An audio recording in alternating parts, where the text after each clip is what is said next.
You're tuning into Black and White Sports on YouTube. The no-holds-barred truth on sports.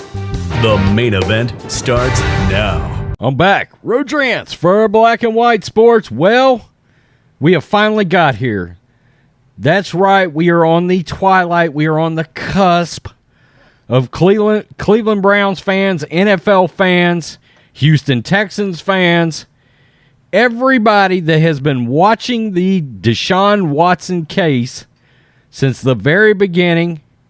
We are on the cusp of finding out what Deshaun Watson will receive from the NFL in way of disciplinary action. And there has been some curtains pulled back to show us where the mindset is for Roger Goodell and the NFL. And I got to tell you, the words indefinite are involved. Okay, I know fans are all over the place on this. I will once again bring up the massive 24,000 Cleveland Browns fans that voted in a poll just a couple of weeks ago, where 7 out of 10 of them, 70% out of 10 of them, did not want Deshaun Watson as their starting quarterback. Keep that in mind. I said the outrage in Cleveland is real. I feel terrible for Cleveland Browns fans. They had a good quarterback. They were playoff contenders. They had finally gotten this creaky, Titanic franchise that was sinking for so long. They were finally bringing the ship up from the depths. And then Jimmy Haslam made this decision to go get this quarterback that was in a hell of a lot of trouble. And there are 2 reports tied to this. Browns' Deshaun Watson disciplinary hearing is set to begin Tuesday. It's coming. This is Fox News. Cleveland Browns will know Deshaun Watson's future in the NFL very soon. League sources told ESPN on Saturday that Watson's hearing before the NFLPA and the league jointly appointed disciplinary officer Sue L. Robinson is scheduled to begin Tuesday, with the NFL pushing for a lengthy suspension. We will get to that. Watson recently agreed to a confidential settlement with 20 of 24 sexual misconduct abusers. He faced a number of accusations in multiple lawsuits about misconduct with massage therapists. He was cleared of criminal wrongdoing by 2 Texas grand juries as the suits were filed in Texas. Keep in mind, the Harris County DA said she did not believe he was exonerated. Keep in mind, the Houston detectives and the police in Houston said they had evidence that pointed towards multiple crimes committed by Deshaun Watson, multiple ones. They had the evidence. They do not understand why he was not indicted. According to the report, one source said the decision could come as early as a week. The Browns opened training camp July 22nd for rookies, July 26th for veterans.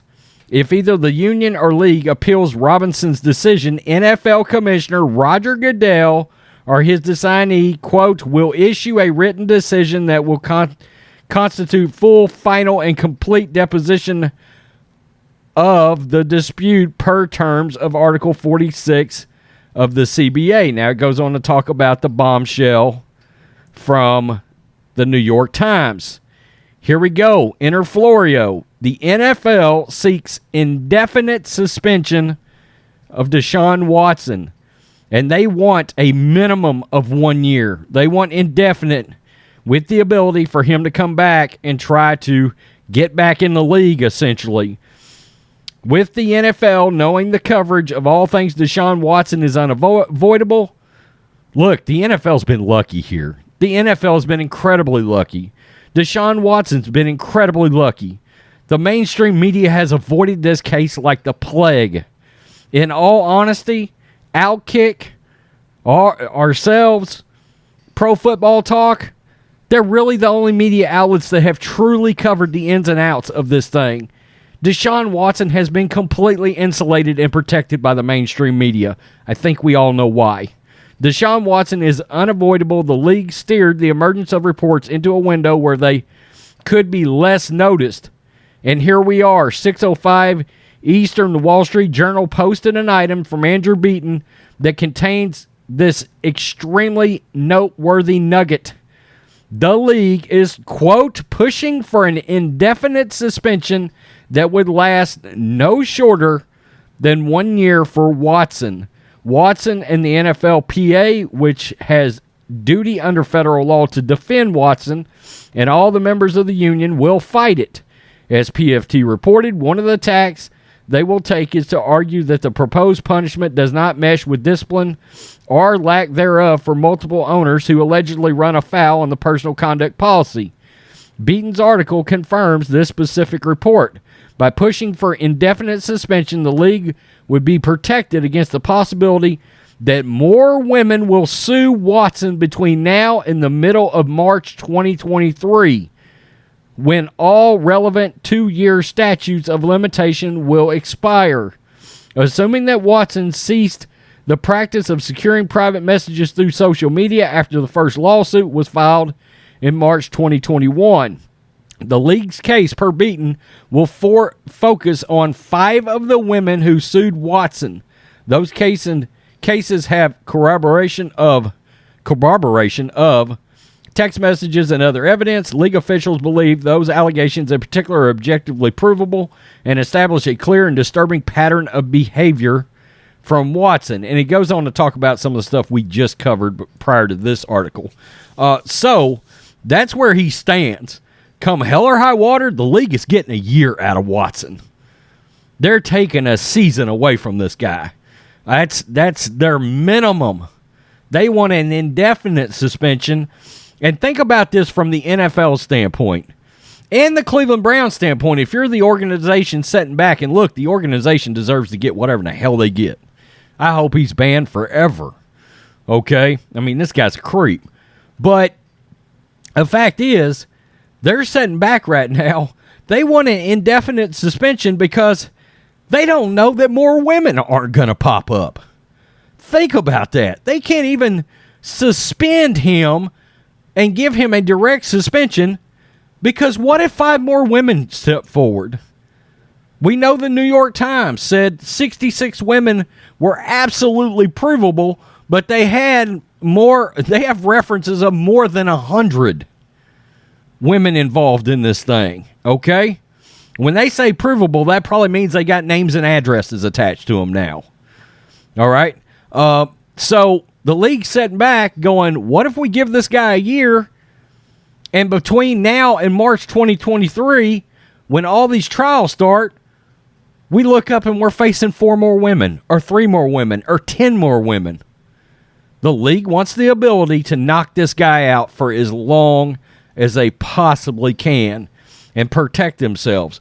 They're trying to avoid the embarrassment of Greg Hardy and Ray Rice is exactly what is happening.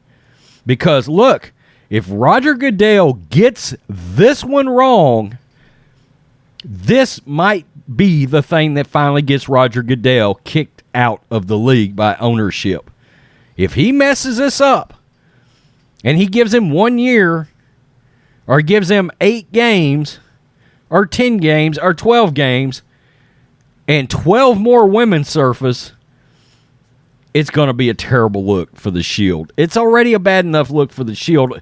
This guy will not get on the field this year. He will not get on the field this year. Now Seattle has emerged very strong for Baker Mayfield.